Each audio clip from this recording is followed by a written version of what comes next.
자, 여러분 출애굽기를 보시면 여러분 이 출애굽기가 제가 누누이 말씀드리지만 출애굽기 전반적까지는 되게 재밌어요. 그렇죠? 막 바다 막 갈라지고 10가지 재앙 나오고 다이나믹해요. 그리고 막 뭐라 그럴까요? 막 나무가 막 타고 막 그때 안 타고 막 그런 거 있잖아요. 굉장히 유쾌하고 즐거운 내용들이 쭉 나오다가 20장부터가 이제 굉장히 힘든 부분들이 막 나온단 말이에요. 근데 이제 그런 걸 생각할 때 왜 갑자기 이렇게 진도가 안 나갈까 생각을 해볼 필요가 있어요. 여러분 아시는지 모르겠지만 그 출애굽기가 어디서 탈출하는 거죠? 애굽에서 탈출하는 거예요, 그렇죠? 그래서 출애굽은 애굽에서 탈출해서 막 그러니까 지도를 대충 그리면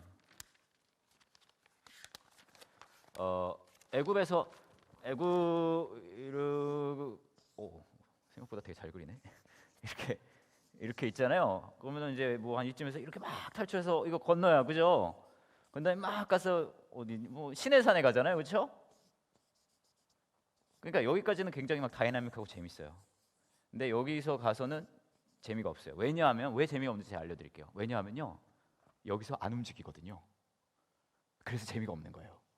이건 굉장히 재밌는 게 출애굽기 19장을 보시면 이런 말씀이 있습니다.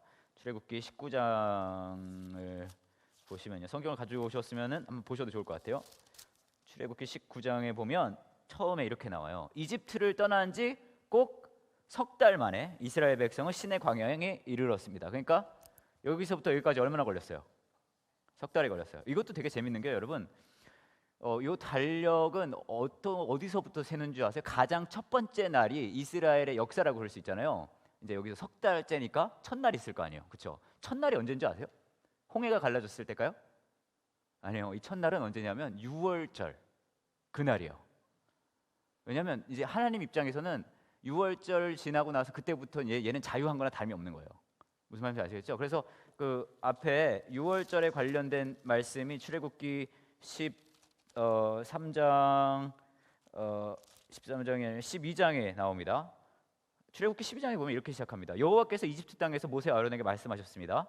출애굽기 12장이요 1절 2절이요. 너희들에게 이 달은 1년의 첫 달이 될 것이다. 네. 그러니까 6월절에 첫 아이가 싹 다 죽고 이스라엘 사람들이 살았을 때 그때가 첫날이에요. 이게 굉장히 의미 있는 이유는 뭐냐 하면, 여러분 왜 그러냐 하면요, 이게 의미 있는 이유는 대신해서 양이 죽은 게 6월절이에요, 그죠? 여러분 아시죠?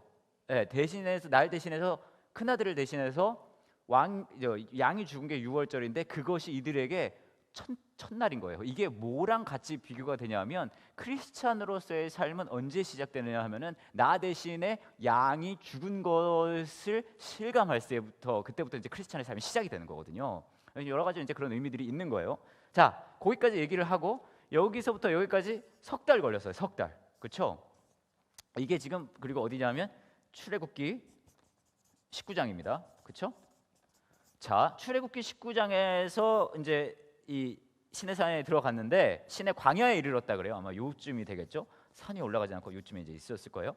자, 그런데 시내 광야에 이르렀는데 여러분 얼마나 여기 있었을 것 같아요, 이 사람들이? 얼마나 있었냐면요, 민수기 10장까지 갑니다. 여러분 잘 보세요. 출애굽기 다음에 뭐죠? 레위기 다음 뭐예요? 민수기. 그러니까 거기까지 계속 여기 있는 거예요. 그러니까 재미가 없죠. 왜요? 진도가 안 나가니까. 그렇죠? 민수기 10장을 보시면은요, 이렇게 얘기를 하고 있어요.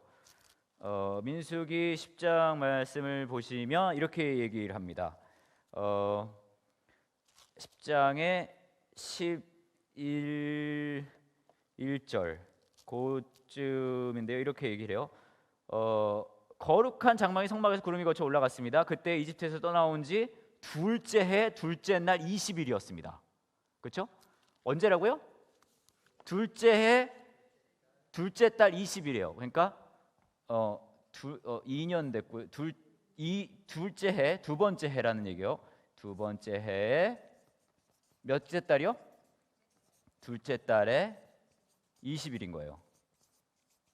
20일이에요. 그렇죠? 그리고 그때 이렇게 13절에 12절 13절에 이렇게 얘기를 해요. 이스라엘 백성은 시내 광야를 어떻게 했다고요? 떠나서. 자, 이만큼 동안 안 움직인 거예요, 여러분. 이만큼 갔다가 언제 이만큼 지나고 나서 이제 떠나는 거예요. 처음으로 이제 이 떼들이 움직이는 거예요. 떠나서 구름이 바람과 강에 멈출 때까지 옮겨다녔습니다. 이것은 이스라엘 백성의 첫 번째 이동이었습니다 라고 이야기를 하고 있어요. 자, 한번 볼게요. 여기서부터 여기까지 얼마나 걸렸다고요?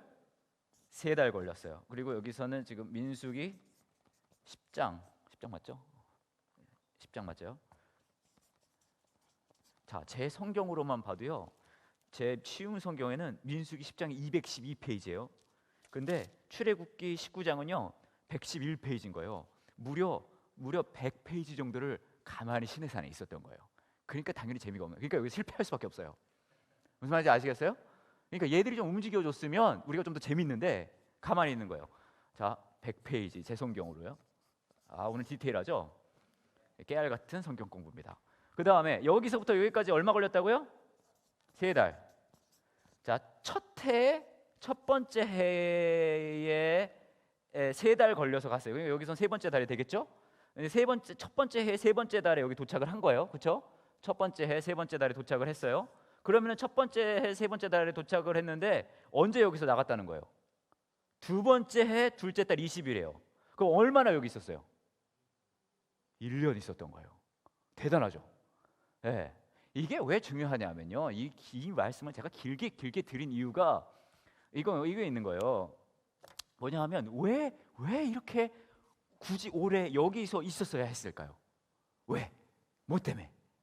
왜냐하면 이 출애굽기와 이 모든 것의 핵심은 이스라엘 백성들이 출애굽을 해서, 모세오경의 핵심은 모세오경, 출애굽기, 민수기, 신명기, 기타 등등 걔들 있잖아요. 얘들의 핵심은 이집트 백성들이 나와가지고 막 가나안 들어가서 우리 땅 만든다, 우리 땅 부자가 된다, 이런 게 핵심이 아니에요. 진짜 핵심 뭔지 아세요? 이스라엘 백성이 시내산에서 이만큼 오래 있고 이만큼 이야기를 한다는 이유는 시내산에서 있었던 사건이 그만큼 이 백성들에게는 핵심 사건이란 말이에요. 그 사건이 뭔지 아세요? 하나님을 만나는 일이에요. 무슨 말인지 아시겠어요?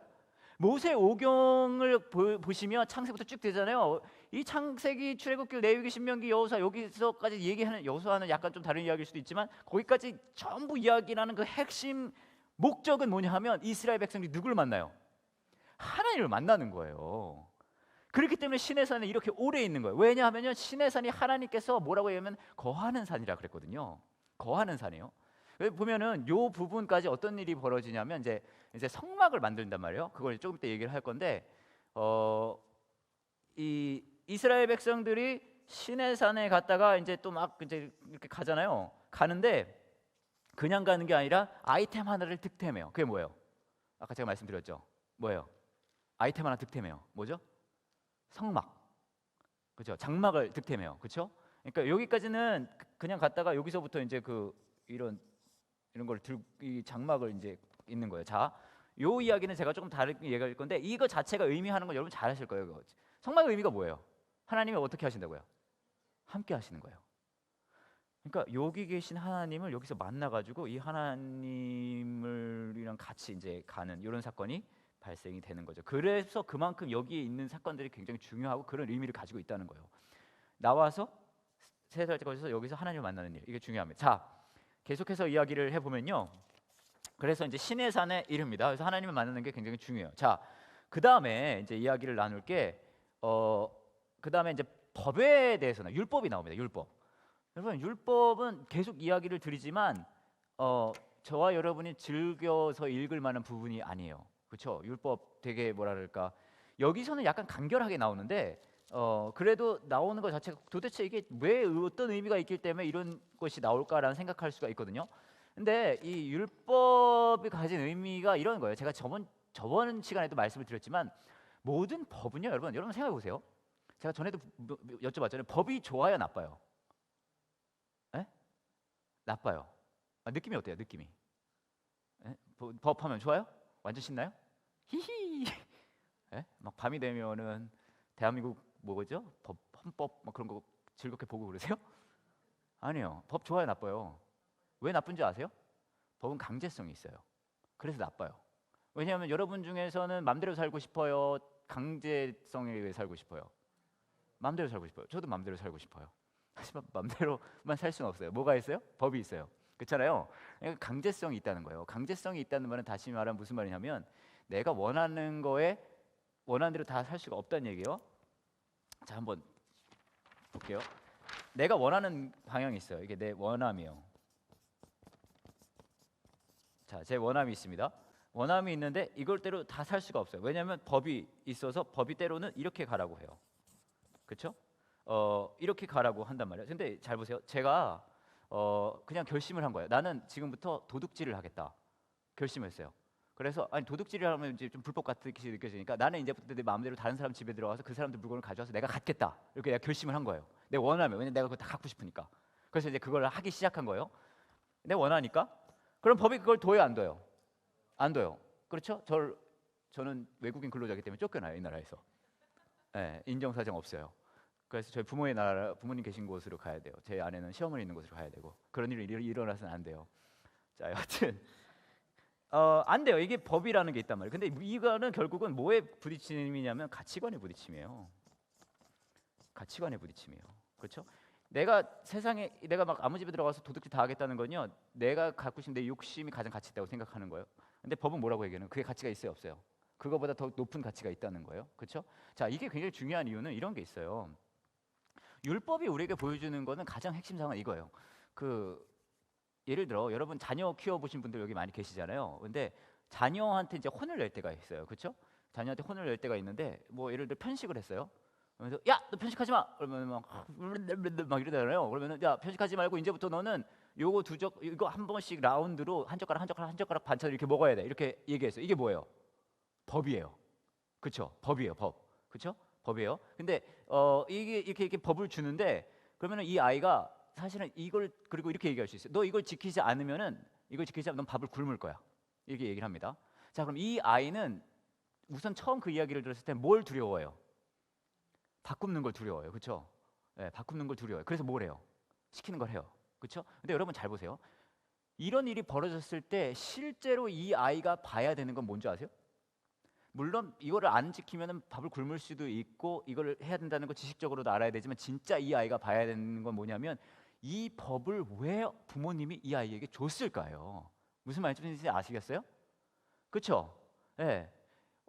엄마가는 내가 좋아하는 반찬을 지가 다 혼자 먹으려고 난 뭐 먹게 하는구나.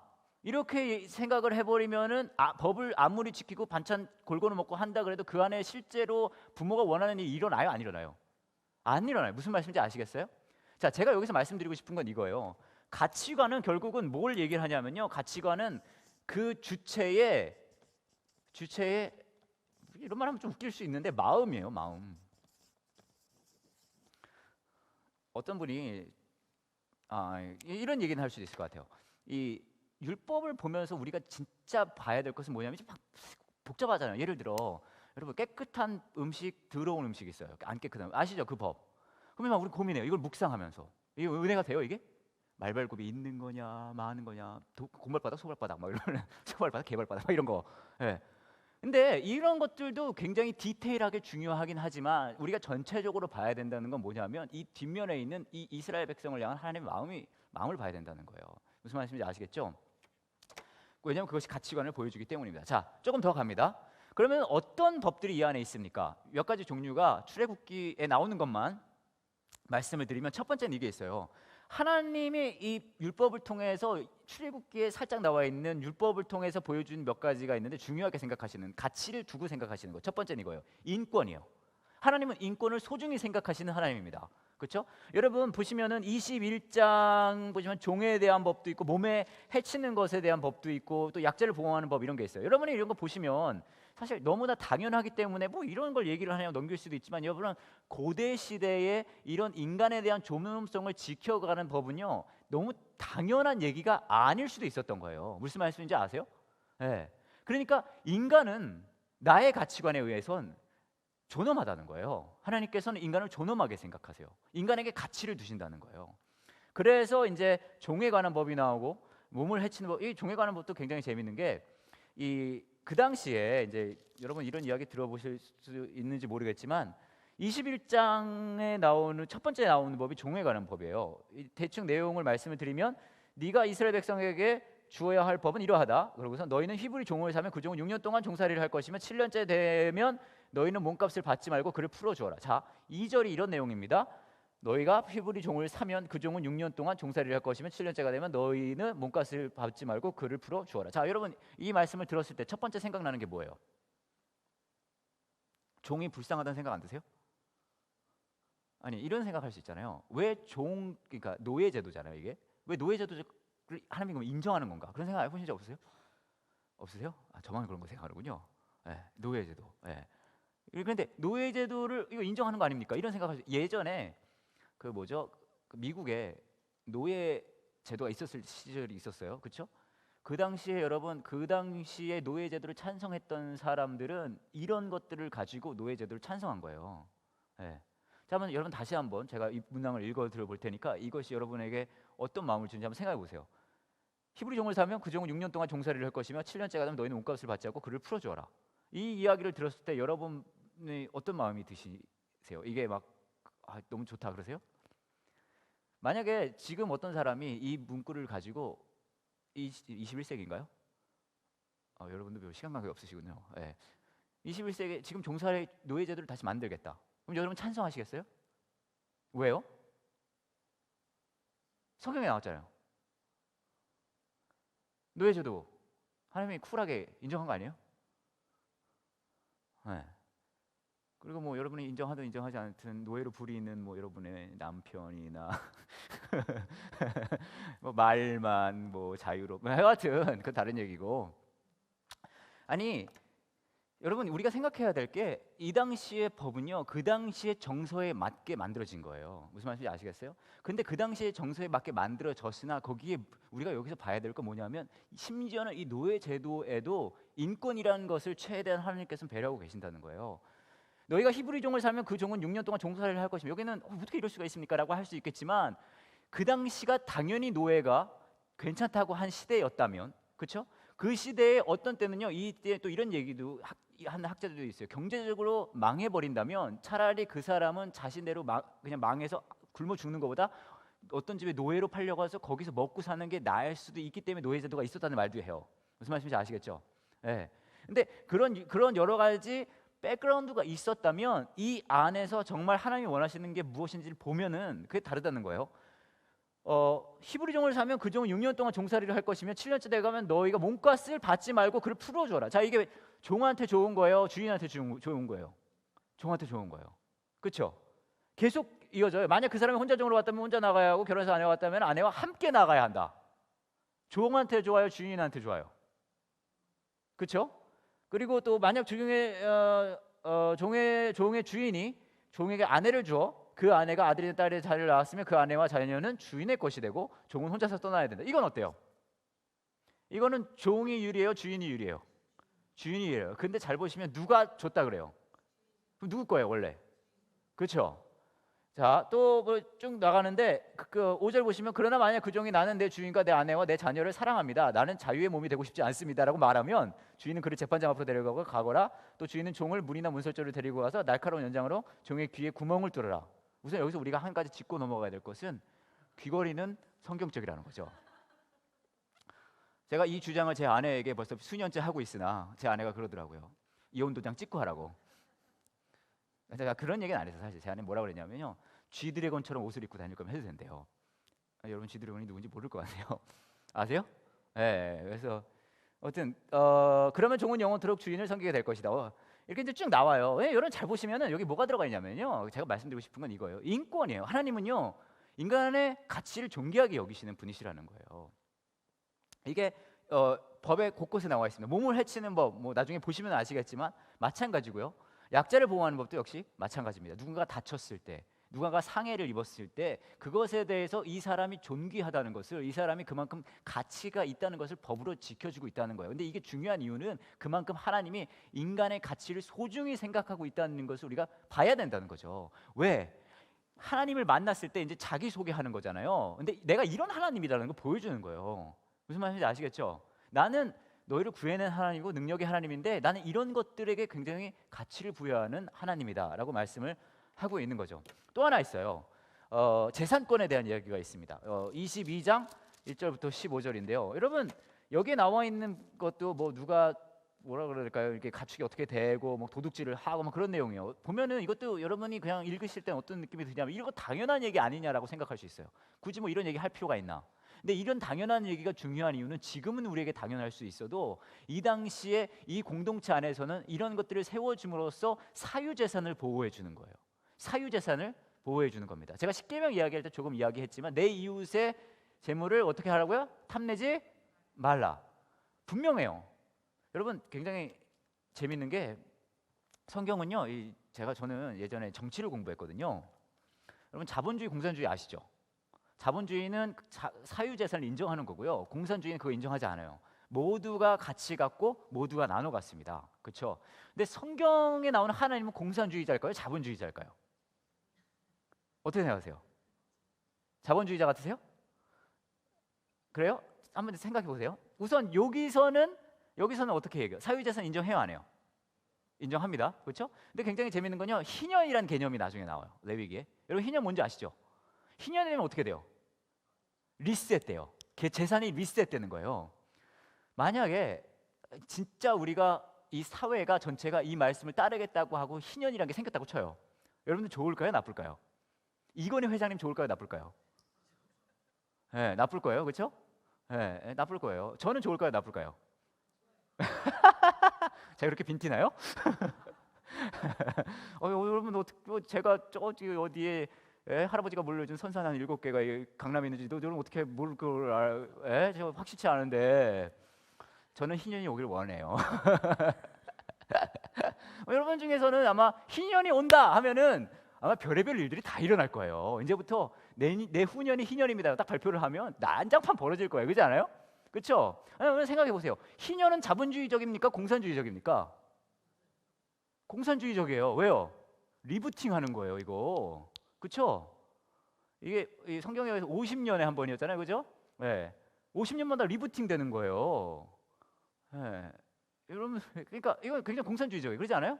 그렇죠? 네. 또 이건 어때요? 사도행전 2장을 보면요. 여러분 교회가 이제 초대교회가 생깁니다. 여러분 이 사도행전 2장의 말씀도 굉장히 흥미로운데 모이기에 힘쓰고 막 해요. 다 좋잖아요. 뭐 근데 우리가 거기 있는 건 다 열심히 하는데 그 중에 한 가지 눈에 굉장히 걸리면서 하고 싶지 않은 게 하나 있어요. 그게 뭐예요? 네, 소유를 팔아서 어떻게 해요? 와서 나눠 가져요. 그죠? 나눠주고 막 나눠 갖고 그러잖아요. 자, 이거는 자본주의적입니까? 공산주의적입니까? 다시 물을게요. 하나님은 자본주의자실까요? 공산주의자실까요? 경우에 따라 다르세요? 역시 그 하나님은 또 신실한 하나님이라는데요. 처음과 끝이 같으시대는데 아마 중간에 좀 달라지시나 봐요. 근데 이런 말씀을 제가 드리는 이유는 뭐냐면 이게 굉장히 중요해요. 왜냐하면 우리가 소유에 대한 개념이 굉장히 중요하거든요. 여러분 이 말씀을 보실 때 흔히 그냥 뭘 이런 얘기를 굳이 하나고 휙휙 넘어가는데 이게 굉장히 중요한 이유는 내가 가지고 있는 소유에 대한 개념과 관념을 하나님께서 어떻게 보시느냐가 여기 드러나기 때문에 이런 게 있는 거예요. 근데 제가 말씀드리고 싶은 건 이거예요. 우선은 하나님은 어떤 하나님인지 제가 이제 가르쳐드릴게요. 정답. 저는 정답을 가르쳐주는 사람입니다. 네. 이런 중요한 얘기를 할 때 다 가시고 말이요. 예? 자, 하나님은요 먼저 세팅은 자본주의를 좋아하세요. 무슨 말이냐면 개인 소유를 인정하시는 분이신 거예요. 그러니까 이런 법이 있는 거예요. 그렇기 때문에 제가 갑자기 여러분들에게 오늘 다 같이 문을 콱 닫고 문 잠근 다음에 오늘 여러분 재산 다 팔아서 여기다 나눠 갖는 걸로 결의하지 않으면 집에 안 보내겠습니다. 이러면 하나님의 뜻이라고 할 수 없는 거예요. 왜? 하나님은요 사유 재산을 인정하는 분이세요. 무슨 말인지 아시겠죠? 근데 또 하나 있어요. 뭐냐면 굉장히 그런 식으로 보면 자본주의적이긴 하나 하드웨어는 자본주의적이세요. 근데 뭐는 공산주의적이신지 아세요? 소프트웨어는 공산주의적이세요. 무슨 말인지 아세요? 하나님이 굉장히 무서운 분인 게 이렇게 있잖아요. 이렇게 이제 돈이 있는 거예요.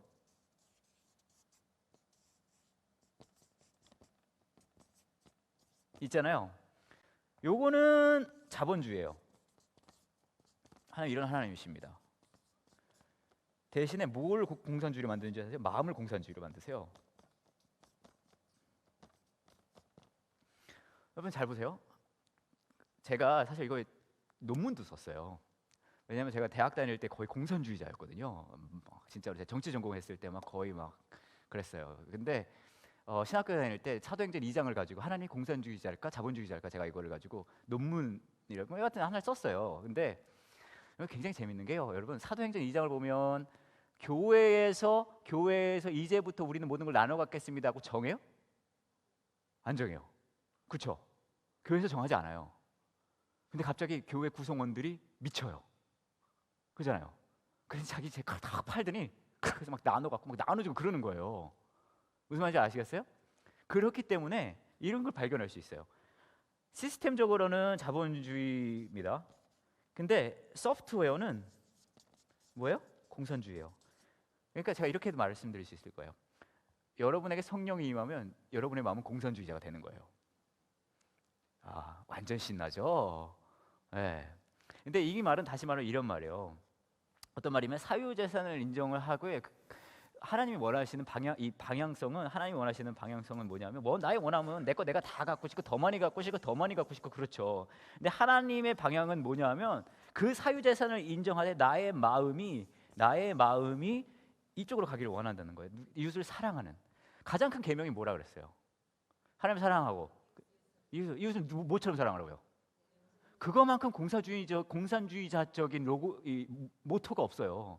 제 생각에는 마르크스가 그걸 삼았다면 완전히 히트했을 것 같아요. 그렇지 않아요? 내 이웃을 내 몸과 같이 사랑하라는 완전 공산주의적이에요. 그렇잖아요? 근데 결국은 그거예요. 이 안에 있는 이런 흐름 속에서 여러분들이 아셔야 되는 건 뭐냐면 하나님을 사랑하고 이웃을 사랑하는 그것이 이 하나님의 가치로 드러나고 있다는 거예요. 무슨 말인지 아시겠죠? 하나님이 저와 여러분을 얼마나 사랑하는지를 알고 이런 하나님이 가치를 두는 것을 실감하는 사람은 내가 그냥 더 많이 갖고 살겠습니다, 다른 사람은 별로 신경 쓰지 않겠습니다라고 살 수 없다는 얘기예요. 또 하나, 여러분 뭐랄까, 희년이 오면 혹은 그런 거 있잖아요, 다 리셋하는 거. 희년이 오면 이건희 회장님은 아까도 여쭤봤지만 기쁠까요, 슬플까요? 슬퍼요. 왜요? 그렇죠. 다 나눠주는 게 슬픈 이유는 뭐냐면 이거예요. 간단해요. 잘 들으세요. 나눠주는 게 고통스럽기 때문이에요. 아시겠어요? 나눠주는 게 어떻다고요? 고통스러워요. 그렇죠? 고통스럽습니다. 그렇기 때문이에요. 그래서 여러분 그걸 아셔야 돼요. 희년의 개념도 그렇고 사도행전의 2장에 나오는 그 개념도 그렇고 굉장히 재미있는 건 뭐냐면 이 뭐랄까, 환경은 굉장히 고통스러울지 몰라도 하나님을 만나고 그분의 주시는 가치에 따라 사는 것은 그 고통을 넘어서는 기쁨이 있다는 거예요. 여러분 이것의 가장 핵심은 네가 가지고 있는 사유재산 내가 인정할게, 그거 다 하는데 너의 삶 속에 내가 가치를 두는 것이 네 사유재산보다 더 높이 있어야 된다는 거죠. 무슨 말씀인지 아시겠죠? 자, 여기까지 얘기를 하고요. 넘어가서 또 이제 사회 구성원에 대한 보호로는 이런 게 있어요. 안식일의 법이 있습니다. 안식에 대해서는 제가 지난번에도 이제 말씀을 많이 드렸는데 안식에 대한 법이 굉장히 재미있는 게 23장 10절을 보면 전에도 조금 이제 말씀을 드렸지만 이렇게 얘기를 하고 있습니다. 23장 10절입니다. 6해 동안 너희 땅에 식물을 심고 거기에 나는 것을 거두어라. 하지만 7째 되는 해에는 땅을 갈거나 씨를 뿌리지 마라. 거기에는 무엇이든 저절로 자라거든 너희 백성 중에 가난한 사람들이 먹게 하고 그들이 남긴 것은 들짐승도 먹게 하고 포도원이나 올리브밭도 마찬가지다. 이렇게 얘기하고 있어요. 여기서 우선 사회 구성원 중에 약자를 보호해 줍니다. 그렇죠? 여러분? 이 이야기는 나중에 또 나오기는 하는데 우선 거기 그대로 두고요. 이렇게 또 얘기해요. 너희는 6일 동안 일을 하고 7일째 되는 날에는 쉬어라. 그래서 너희의 소나 나귀도 쉬게 하고 너희 집에서 태어난 종과 나그네도 쉬게 하여라. 이게 굉장히 중요해요. 태어난 종과 나그네도 쉬게 하여라. 이게 없으면 주인은 종과 나그네를 늘 부려먹고 싶을까요? 쉬게 해주고 싶을까요? 그렇죠? 무슨 말인지 아시겠어요? 이건 뭐냐면 왜 쉬라고 할까? 이게 끝나는 게 아니라 이 쉼이라는 법을 하면서 뭘 이야기하면 인권을 보호하는 거예요. 쉴 수 없는 사람들이 있다고요. 그렇잖아요. 사회 계층적으로. 그런데 이 법을 딱 정함으로써 그 노동권을 보장해 주는 거죠. 노동 휴식권이라고 그래야 될까요? 자, 이렇게 이제 이야기를 하고 있습니다. 또 이제 이야기를 조금 더 나아가 보면 결국은 이 모든 것들이 아까도 말씀드렸지만 가장 큰 계명에 디테일해지는 거예요. 가장 큰 계명이 뭐예요? 하나님을 최선을 다해 사랑하고 너희 이웃을 뭐처럼 사랑한다고요? 내 몸과 같이 사랑하는 그 가치관이 이 안에 들어있다는 거죠. 자, 그러고요 또 갑니다. 그리고 이제 시내산에서 이스라엘 백성들이 하나님과 언약을 맺습니다. 24장은 굉장히 중요한 장이에요. 왜냐하면 24장에 나오는 내용이 하나님과 이스라엘 백성이 결국 만나는 내용이에요. 만나는 내용. 제가 아까 말씀드렸죠. 이 출애굽기에는 나오는 내용과 레위기, 민수기 모든 것들이 결국 지향하는 건 뭐라고요? 하나님과 어떻게 하는 거예요? 만나는 거예요. 근데 24장에 그 하나님과 이스라엘 백성이 이제 만나는 거예요. 이 말씀은 출애굽기 3장 11절부터 12절에 나왔던 이야기가 성취되는 거예요. 보시면은 성경 가지고 계시면 보셔도 좋을 것 같은데 출애굽기 3장 11절부터 12절에 이렇게 얘기를 하고 있습니다. 이제 모세가 하나님이랑 대화하는 내용이에요. 그 불타는 나무 있잖아요. 불은 붙었어야 타지 않는 나무.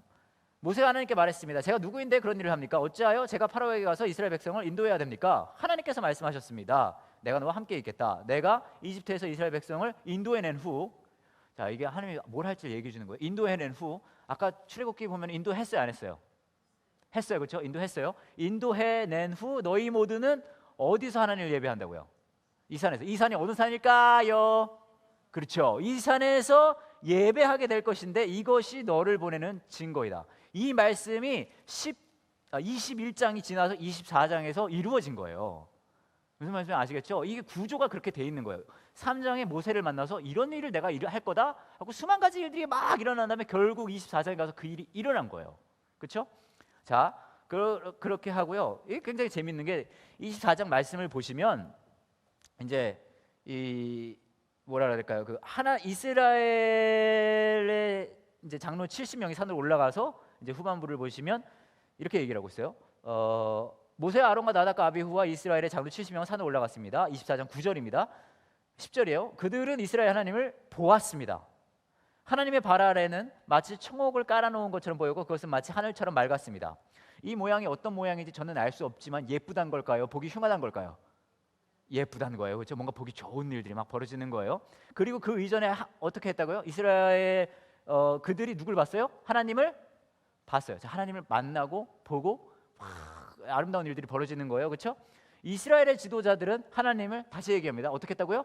보았습니다라고 얘기를 하고 있어요. 11절이요. 하지만 하나님께서는 그들을 멸망시키지 않으셨고 그들 중요해요. 그들은 함께 뭐 했다고요? 먹고 마셨습니다. 이게 굉장히 매력 있는 말씀인 이유는 뭐냐면 크리스찬의 삶을 보여주는 거예요. 크리스찬의 삶이 무엇입니까? 간단해요. 하나님을 만나고 그 아름다움을 보고 그와 함께 먹고 마시는 거예요. 먹고 마시는 거는요, 여러분 특별합니까? 특별하지 않습니까?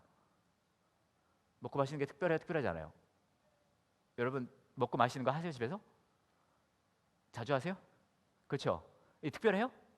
안 특별해요. 먹고 마시는 거는요, 교제를 이야기도 하지만 또 하나 뭘 이야기하냐면 일상을 얘기하는 거예요.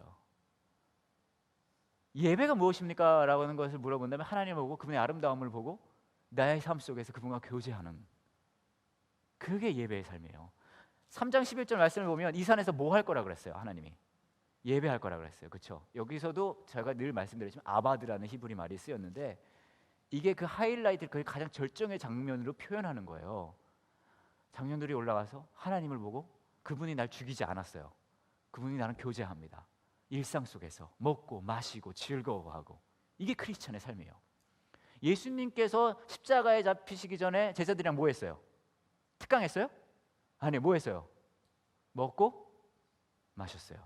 그렇죠? 교제했어요. 함께. 이거예요. 하나님과 교제하는 삶. 일상 속에서 하나님과 교제하는 삶. 자, 또 갑니다. 이런 하나님과 교제하고 함께하는 삶이 어떻게 이제 드러나냐 하면요, 이렇게 드러나요. 회막을 짓게 되는 거예요. 회막. 자, 회막을 짓게 되는데 이 출애굽기 후반부에 나오는 회막을 짓는 내용이요, 굉장히 흥미로워요. 왜 흥미롭냐면 구조 자체가 굉장히 흥미롭거든요. 25장부터 31장을 보시면, 잘 들으세요. 출애굽기 25장부터 31장입니다. 25에서 31까지 보면요, 여기가 어떤 내용이 나오냐면 사실 25에서부터 40장까지가 가장 성경 읽기 짜증나는데요. 왠지 내가 알려드릴게요. 그 이유를. 25장부터 31장은 어떻게 하냐면 회막을 만들어라고 명령해요. 어떻게 회막 만드는 방법을 가르쳐줘요. 방법을 가르쳐줍니다. 누가 말할까요? 여기서는 누가 화자예요? 하나님이에요. 이게 25장부터 31장입니다. 자, 뒤를 보시면 이제 표가 하나 있어요. 제가 이제 회막에 대한 지시인 거예요. 그리고 여기에 가장 자주 나오는 25장부터 31장까지의 가장 자주 나오는 말이 어떤 말인 줄 아세요? 여호와께서 모세에게 말씀하셨습니다요. 여기서는 여호와께서 모세에게 말씀하셨습니다. 이게 제일 많이 나와요. 그러니까 뭐 이거는 이렇게 만들어라, 뭐 이거는 어느 크기로 하고 이렇게 하고 어떤 재료를 쓰고 이런 다음에 또 여호와께서 모세에게 말씀하셨습니다. 이건 이렇게 만들어라, 이렇게 만들어라. 또 여호와께서 모세에게 말씀하셨습니다. 그러니까 이거 짜증이 나는 거예요. 근데 여기를 어떻게 해서 잘 버텨왔어요. 믿음으로. 그렇죠? 하나님의 은혜로 여기 살아남았어요. 그 다음에 어떤 일이 벌어지는지 아세요? 32장부터 34장까지 금송아지 사건이 나옵니다. 금송아지. 약간 럭셔리해졌어요. 이스라엘 사람들이 금송아지를 만들어요. 좋아. 그럴 수도 있잖아요. 금송아지 좋아. 재밌잖아요. 금송아지 스토리는 적어도 그렇죠. 막 화려해요. 막 벌써부터 그렇잖아요. 다이나믹하고. 자, 그러면 오케이 괜찮은데 문제는 뭐냐면요. 이 다음 부분이요. 35장부터 대략 39장, 40장까지 어떤 내용이 나오는 줄 아세요? 이게 반복돼요. 이거 되게 짜증나요. 이게 어떻게 반복되냐면요. 여기 표에 나왔는데 몇 가지만 제가 이제 알려드리면 25장 예를 들어서 25장 10절부터 22절입니다. 제가 한번 읽어드릴게요. 25장 10절부터 22절이에요. 다는 아니고 조금만. 조각목으로 궤를 만들어라. 그 상자는 길이가 2규빗 반, 너비가 1규빗 반, 높이가 1규빗 반이 되게 하여라. 궤의 인과 밖을 금으로 입히고 그 둘레에는 금테를 둘러라. 궤를 위해 금고리 4개를 만들어서 밑에 네 모서리에 달아라. 한쪽에 2개를 달고 다른 쪽에 2개를 달아. 이런 식으로 흘러갑니다. 아시겠죠? 이게 25장 10절부터 12절까지 읽었어요. 이게 언약궤에 대한 내용이거든요. 그런데 37장 1절부터 9절을 보시면 37장 1절부터 9절을 보시면 이렇게 나와요. 말을 조심해야 돼요. 히브리 말은 굉장히 부살렐은 조각목으로 궤를 만들었습니다. 그 상자는 길이가 2규빗 반, 넓이가 1규빗 반, 높이가 1규빗 반이었습니다. 부살렐은 궤의 안팎을 금으로 입혔습니다. 그리고 그 둘레는 금테를 둘렀습니다. 그는 궤를 위해 금고리 4개를 만들어 밑에 네 모서리에 달았습니다. 한쪽에 2개를 달고 다른 쪽에 2개를 달았습니다. 자, 어디서 많이 들어본 것 같지 않아요, 여러분? 어디서 많이 들어봤을까요? 그렇죠. 앞에 나온 내용을 똑같이 하는 거예요. 무슨 말인지 아시겠어요? 이게요, 여러분, 금송아지를 중심으로 여기 나왔던 내용이요, 여기서 반복돼요. 그러니까 당연히 성경 읽기가 힘들죠. 그래서 이게 이유인 거예요. 여기서 힘들게 다 읽어서 금송아지 나와서 이제 재밌겠다 했는데 또 이거 반복돼서 나온 똑같은 내용이에요. 똑같은 내용. 제가 여기 표에 넣어놓은 내용들 있잖아요. 다 같아요. 하나만 더 읽어드리면 등잔대 26장 1절부터 35절인데 뭐 굉장히 긴데요. 이거 회막이에요. 회막입니다. 회막. 고운 모시와 파란 실, 자주색 실, 그리고 빨간 실로. 고운 모시, 파란 실, 자주색 실, 그리고 빨간 실입니다. 회막이에요. 그 다음에 36장 8절부터 38절을 보면요, 이렇게 얘기를 해요. 36장 8절부터 보시면 일꾼 가운데 기술 있는 사람들 천연 열폭으로 회막을 만들었습니다. 그 천은 고운 모시와 파란 실, 자주색 실과 그리고 빨간 실로 짠 것이었습니다. 똑같아요. 그렇죠? 이게 반복되는 거예요. 그러니까 이게 굉장히 재밌는 게 여기서 가장 많이 나오는 그 말은 여호와께서 모세에게 말씀하셨습니다. 어떻게 만들어라고 얘기한 거예요. 그 다음에 금송아지 사건이 있고 나서 후반부에 있는 이제 회막을 어떻게 하는 줄 아세요? 만들어요. 만들어요. 그래서 반복을 합니다. 여기에 가장 자주 나오는 말은 뭔지 아세요? 여기에 가장 자주 나오는 말은, 잘 들으세요. 모세가 이스라엘 백성에게 말했습니다. 그리고 이거 못지않게 정말 자주 나오는 말이 있어요. 우선 그 이야기는 좀 이따 하고, 모세가 이스라엘 백성에게. 자, 여기서는 여호와가 누구한테 얘기해요? 모세. 여기서는요? 이스라엘. 그렇죠? 여기서는 하나님이 이렇게 만들어라 한 거고 여기는 어떻게 된 거예요? 모세가 이렇게 말하면서 회막을 만들어요. 그렇죠? 그런데 보면은 여기 내용이 그대로 여기 반복되어져요. 자, 이거 지겨워요, 안 지겨워요? 지겨워요. 하지만 똑같이 반복하는 이유가 있어요. 왜냐하면 이거예요. 여호와께서 모세에게 말씀하셨습니다. 모세가 이스라엘 백성에게 말했습니다. 그리고 이제 만들잖아요. 정말 중요한 나오는 게 이 후반부에 모세가 이스라엘에게 말했습니다. 못지않게 정말 많이 나오는 말씀이 이거예요. 여호와께서 명령하신 대로. 여호와께서 명령하신 대로. 여호와께서 명령하신 대로. 그 제가 드린 강의 안에 보면은요, 엄청 많이 나오죠. 후반부로 갈수록 더 많이 나오는데 39장 말씀을 보시면은 1절이 처음에 나옵니다. 그들은 파란 실, 자주색 실, 빨간 실로 제사장 옷을 만들었습니다. 쭉쭉 보시면은 그들은 또 여호와께서 모세에게 명령하신 대로 그렇게 나와 있어요. 근데 5절을 보시면 이렇게 나와요. 허리띠도 솜씨 있게 똑같은 방법으로 만들었습니다. 이는 여호와께서 모세에게 명령하신 대로 만들었습니다. 39장 21절을 보시면 또 이렇게 나옵니다. 가슴 덮개 고리들을 에봇의 고리들과 블라블라블라 한 다음에 이 모든 일을 여호와께서 모세에게 어떻게 했다고요? 명령하신 대로 했습니다. 39장 26절 보면 이렇게 나옵니다. 겉옷 아랫자락을 빙돌면서 석류 모양 하나, 방울 하나, 석류 모양 하나, 방울 하나를 달았습니다. 요 지금 뭐 하나 또 어디에도 그대로 나올까요? 앞부분에도 그대로 나와요. 그리고 뭐라고 얘기해요? 39장 26절입니다. 이는 여호와께서 모세에게 어떻게 해요? 명령하신 대로. 39장 43절입니다. 모세는 그들이 이 모든 일을 여호와께 어떻게 해요? 명령하신 대로. 잘 들으세요. 자, 여기서 이렇게 회막을 만들어 얘들아라고 얘기를 해주는데 여길 그대로 그 내용을 여기다가 하면서 똑같이 반복하면서 회막을 그렇게 만들었어요 라고 얘기를 하는 거예요. 그렇죠? 근데 이게 왜 이렇게까지 그냥 이렇게 하면 어때요, 여러분?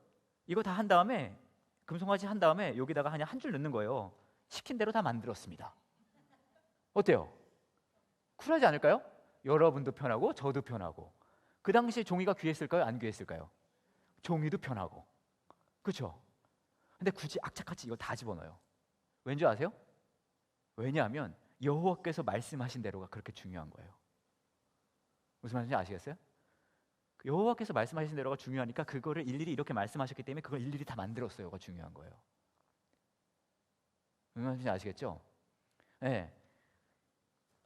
이 출애굽기를 후반부 25장부터 39장을 이루는 이것의 근간은 하나님과 동행하면서 그 하나님의 절대성이 함께함을 통해서 우리 삶 속에 드러나는 게 얼마나 중요한지를 얘기해줘요. 이건 두 가지가 있습니다. 첫 번째는 이거예요. 하나님이란 존재는 우리에게 옵션을 허락하는 분이 아니에요. 다시 말합니다. 하나님은 우리에게 옵션을 허락하는 분이 아니에요. 이거 할래, 이거 할래, 이 중에 네가 원하는 걸 골라봐 이러지 않아요. 하나님은 킹왕 짱이에요. 아시겠어요? 그걸 그대로 말씀하신 대로 그러잖아요. 하나님은 킹왕 짱이에요. 그렇죠? 근데 또 하나가 중요한 게 있어요. 뭐냐 하면 그 중요한 건 뭐냐면 성경이 얘기하고 있는 정말 짜증나는 전제긴 한데 그 하나님은 절대 선이에요. 무슨 말인지 아시겠죠? 이런 이야기들이 벌어져요. 자, 이제 시간이 다 돼서 마무리를 하는데 이게 굉장히 구조가 재밌는 게 너네 이렇게 해라라고 했어요. 그렇게 만들었습니다라는 내용이 나옵니다. 근데 그 중간에 뭐가 있어요? 금송아지가 얼마나 중요한지 아시겠어요? 네. 너네 이렇게 해라 했는데 금송아지 사건이 있고 이렇게 만들었습니다.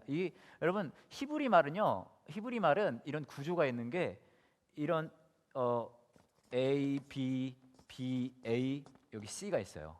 그래서 이거를 이제 키에스틱 구조라고 하는데 A, B하고 여기 비슷한 얘기를 B, A를 해놓은 다음에요. 이렇게 얘기를 하는 거예요. 그런 다음에 뭐가 드러나게 하는 줄 아세요? C가 드러나게 하는 거예요. 25장부터 39장의 전체적인 구조를 봤을 때 이곳에서 정말 도드라지게 핵심 사건으로 보여주고 있는 게 뭐냐면 금송아지 사건이에요. 이 사건도 정말 재밌어요. 많은 사람들이 이스라엘 백성들을 우습게 봅니다. 이것 때문에. 그렇죠? 근데 이게 굳이 우습게 볼 만한 사건은 아니라는 것을 이 세팅 안에서 우리가 볼 수 있는데 그거는 다음 시간에 하도록 하고요. 네, 오늘은 여기까지 하도록 하겠습니다. 잠깐 같이 기도하고 오늘은 제가 그냥 기도하고 그리고 마치도록 할게요. 네, 같이 기도하시겠습니다. 하나님 감사합니다. 내일이 휴일인데도 불구하고 이렇게 모여서 피곤한 몸 끌고 모여서 하나님의 말씀을 같이 배웠습니다. 하나님께서 말씀을 통해 우리에게 역사하시는 분이시고 말씀을 통해 우리의 마음에 말씀하시는 분이신 것을 저희가 믿습니다. 출애굽기 후반부에 나와 있는 여러 가지 법들, 그리고 또 이스라엘 백성들이 그것에 어떻게 반응했는지, 또 하나님께서 어떻게 이들과 만나고 함께하고 싶어 하시는지를 저희가 보면서 우리 삶 속에도 역시 매 순간순간 함께 하시고 싶어 하시는 하나님을 만나게 됩니다. 하나님 도와주세요. 우리 삶 속에 매 순간순간 나의 기쁨과 슬픔과 나의 짜증과 나의 걱정과 두려움 속에서도 하나님께서 함께 하신다는 사실을 잊지 않게, 하나님께서 인도하시는 분이시라는 것을 알고 따라갈 수 있게 하나님께서 저희와 동행해 주시기를 간절히 원합니다. 그렇게 우리 삶 속에 일하신 하나님을 찬양합니다. 예수님 이름으로 기도합니다. 아멘.